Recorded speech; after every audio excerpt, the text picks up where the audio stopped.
हाय दोस्तों, आप सभी का स्वागत है मेरे चैनल पर। अगर आप जीमेल आईडी का पासवर्ड भूल चुके हैं लेकिन जीमेल आपके फ़ोन में लॉगिन है, तो उसको कैसे चेंज कर सकते हैं बिना ओटीपी के।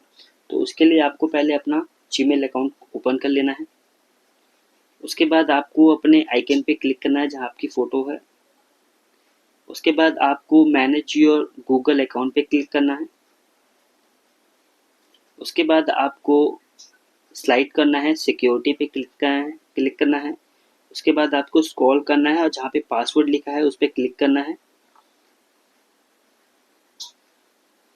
तो ये डायरेक्ट आपको पासवर्ड पे ले जाएगा जहाँ पे आपको बिना ओटीपी के आप अपना पासवर्ड जनरेट कर सकते हैं। अब जैसे न्यू पासवर्ड आ रहा है, यहाँ पे न्यू पासवर्ड डाल दीजिए और कंफर्म पासवर्ड डालने के बाद आप चेंज पासवर्ड करेंगे तो बिना ओटीपी के आपका जो जीमेल अकाउंट का पासवर्ड जो है वो चेंज हो जाएगा। आपको ये इन्फॉर्मेटिव वीडियो कैसी लगी प्लीज़ कमेंट करके बताइएगा। चैनल पर नए हैं तो चैनल को सब्सक्राइब करना ना भूलें, फॉलो करें